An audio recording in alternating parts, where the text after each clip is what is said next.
Hello, and welcome to another live episode of the Alex Nitzberg Show. I'm Alex Nitzberg, and today I'm going to be doing a bit of a roundup on the GOP presidential primary, who's in, who's not getting in, and who might be getting in soon. And you can see there on the thumbnail, I've got a picture of Larry Elder and Tim Scott, two people who appear to be poised to jump into the race soon. So if you've been enjoying these episodes, I've been doing live episodes of the show on Saturdays at 3:30 p.m. Please give me a thumbs up. And also, feel free to leave a comment if you have anything to say or any questions or anything like that as we go along. But let's go ahead and get started. I'll switch my camera over to Chrome. So, yeah, Larry Elder. You guys might remember that he previously ran for governor in the state of California during their gubernatorial recall election in 2021. Unfortunately, the people of California decided not to recall Governor Gavin Newsom for an whatever inexplicable reason, I guess because a lot of people are liberal out there. They voted against recalling Newsom, so it didn't actually matter that Larry Elder won the majority. He won like by far the most votes of all the possible replacement candidates. And in fact, I pulled up the statistics here, statement of vote summary pages, and you can see here that among all the potential replacement candidates, he creamed everybody. Even the person who came in second, way behind him. But, the people of California ended up voting 61, almost 62% against recalling Gavin Newsom. In fact, after they kept him there during the recall election, he was up for election in 2022, or like a normal election, and he won re-election in 2022. So I guess, California is beyond hope. But anyway, but Larry Elder here, you can see here he tweeted out, he shared this Daily Caller article, and it's got up here, Larry Elder will likely announce 2024 presidential bid soon, close friend says. And he actually shared that. And he also shared this here, and it says here, up here, report Larry Elder presidential bid to begin by end of month. So he's sharing these. So, and here's the Washington Examiner here, and they quoted him saying, deeply planning, will likely make it official near the end of this month, last week of April. He added that the announcement would be made on Fox News host Tucker Carlson's show. So, it's April 15th today, so sometime in about the next 2 weeks, I guess Larry Elder is probably going to announce that he is running for president. Now, does he have a chance of winning against former President Donald Trump, or even if DeSantis gets in against him? I would say probably not, but it's interesting, and I like him. Actually, I put this up here. I met him years ago. He's a really nice guy, and I would like to interview him at some point. Hopefully I can maybe someday interview him on this show. But, so anyway, I would love to talk to him, but yeah, I don't really think he'll have a chance against Trump. But it'll be interesting if he goes ahead and jumps into the race. So, let me go ahead on to this. Mike Pompeo. See, somebody who people thought might get into the race has announced that he is not going to run. So he was a former Secretary of State. He served during part of Trump's tenure in office. He also previously served as a CIA director during part of Trump's tenure in office. He'd been in Congress prior to that.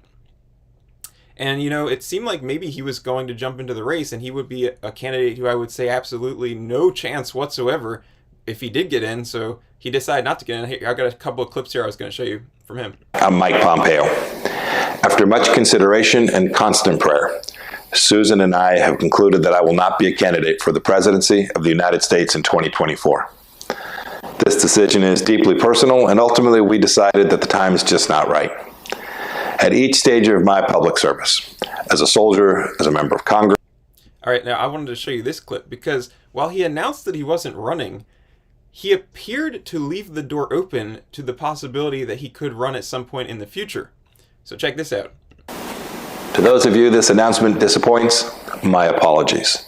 And to those of you at Thrills, know that I'm only 59, there remain many more opportunities for which the timing might be more fitting as presidential leadership becomes even more necessary. So there you go. He's announced he's not running in 2024, but he's definitely leaving the door open to the possibility that he could run at some point in the future. All right, and also, Senator Tim Scott of South Carolina, he announced, not that he's running, but he announced a presidential exploratory committee. So it's probably like a precursor to him announcing. He'll probably, I would say he'll probably announce that he's running at some point in the coming months or weeks or whatever, probably. But, maybe not. We'll see. But it sounds like he's gearing up to run. Here's a little clip from that. I'm announcing my exploratory committee for President of the United States. I will defend the Judeo-Christian foundation our nation is built on and protect our religious liberty. I will stand up to communist China and restore opportunities for hard-working Americans to thrive and prosper. I will fight to give every parent a choice in education so their children have a better chance in life. I will defend our borders and our neighborhood streets, and I will protect our most fundamental right, the right to life itself. I bear witness that America can do for anyone what she has done for me, but we must rise up to the challenges of our time. This is a fight we must win, and that will take faith. Faith in God, faith in each other, and faith in America. God bless our United States of America, and God bless you. So basically it looks like Larry Elder might get in, Tim Scott might get in, Pompeo's not getting in, and then we've got former Vice President Mike Pence, who has been sounding like he might get in, but he keeps not announcing, and so here we have him again, not announcing anything, but sounding like he's probably going to get in. He actually said it will be weeks and not months when we find out what he's doing, so here's a clip of that. I believe that you'll have a clear idea of what the Pences will decide in weeks and not months, and I promise to keep you informed of our decision. Mr. Vice President, is that... So, Pence, another candidate who has absolutely no chance whatsoever if he runs. So we got a lot of people running who have pretty, I would say, I mean, obviously they have a chance, but I would say they have little, slim to no chance of defeating Trump. And I still think DeSantis is probably going to get in, and he's been polling number 2, and I still think that he would also beat all of these people. Maybe he will, maybe he won't beat Trump, but he's the only one that seems to have a chance out of all these people. There's DeSantis. So DeSantis has made it sound like that he will make his decision, his announcement, after the Florida legislative session, and the Florida legislative session is ending in early May. So probably sometime, I would say, maybe next month. I mean, I don't know exactly when he's going to announce, but it really seems like he is probably going to run, and maybe he'll announce in May or June or whatever. So probably he'll be jumping in. And then we've already got Nikki Haley, who served as U.S. ambassador to the UN during part of Trump's White House tenure. She was previously the governor of South Carolina. She's already announced that she's running. And Vivek Ramaswamy, who actually has been saying been saying some good stuff. He's an entrepreneur and an author.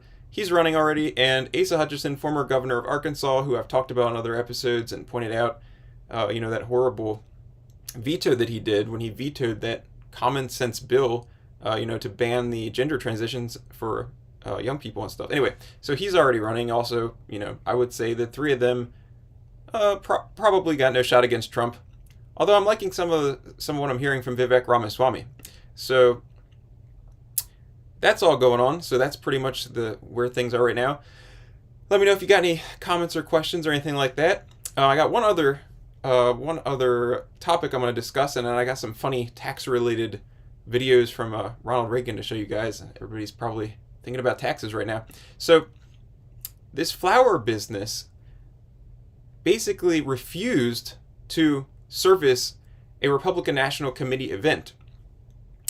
And I wanted to mention this, kind of tell you what they said, and also just point out that I think they should be allowed to do this, just like I think that Christians should be allowed to refuse business when they're asked to make gay wedding cakes and all that, sort of thing. So here's what they said. They said, last week we received a request to provide floral design services for an RNC fundraising event planned to take place in our city in mid-April, featuring Donald Trump and other prominent members of the Republican Party. We immediately declined this opportunity, and we want to take this moment to publicly clarify our stance as small business owners in Nashville, Tennessee. we would like to challenge others in the Nashville event industry to say no to taking money or jobs from the Republican Party until they begin to make the changes to gun laws that most Americans are calling for. And they've posted what appears to be the response to this request to provide service.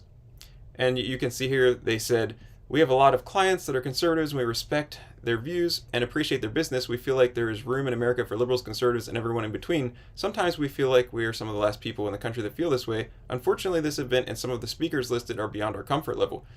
Now let me just switch over here. Some of the speakers, I believe the event was probably the RNC donor retreat here, and you can see Trump, Pence, a bunch of senators, and some governors. Speakers that, any normal Republican or conservative person would probably, most people have no problem with these people, but they're saying that, that they're beyond their comfort level. So, and it says, "Our community has just lost 7 people, including 3 young children, to yet another school shooting. At this moment, I cannot ignore the work that the RNC has done to create this tragedy and so many others just like it."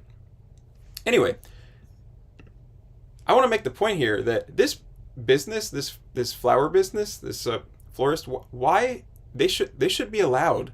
They should be allowed to do this because they don't support the cause. They're against, the Republican position. They're against the Republican Party's position on guns. They don't like what they're doing. They don't like whatever. So it's like, fine.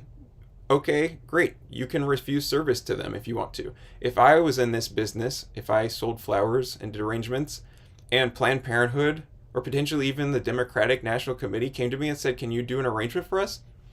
Maybe I would feel the same way because I don't support them. I'm totally, so anyway, but with Christians and conservatives who want to refuse business because they don't want to make a gay rainbow wedding cake or whatever, they should be allowed to do that too. So it goes both ways.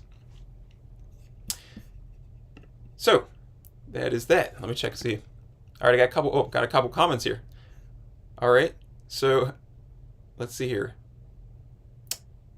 I got somebody said, "Preach it, son." Someone else said, "Did you hear about the Russian tank that pitched up at a Florida truck stop?" I did not hear about that. Let's see. And Mike Pence and associates might have transferred the videotape. Not sure. Okay, so anyway, thank you all for watching this episode. Please give it a thumbs up if you enjoyed it. Also, got a couple funny things here before you go. Taxes are due soon, so thought this would be something timely to play. Ronald Reagan. Here you go. Will Rogers once said he never met a man he didn't like. Well, if I could paraphrase Will, our friends in the other party have never met a tax they didn't like.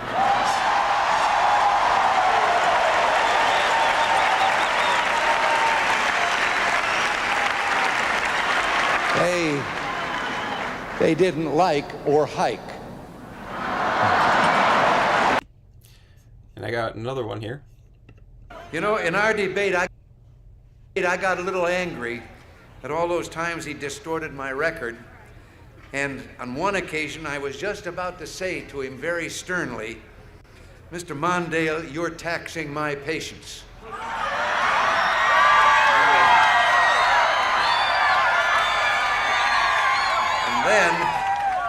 Then I caught myself. Why should I give him another idea? That's the only tax he hasn't thought of. All right, so that is it for today. If you enjoyed the show, please give it a thumbs up. To all of you who have to deal with taxes, best wishes on that. And if you would like to, you can subscribe to this channel. You can also subscribe to me on Rumble. And you can also ping the notification thing if you'd like to do that as well. So thank you all for watching this episode of the Alex Nitzberg Show. I've been doing live episodes on Saturdays at 3:30, so I'll be back next week. Also, sometimes I do videos in the middle of the week as well, so you can check out those videos too. And thank you very much for watching this episode. I'll see you next week. Bye-bye.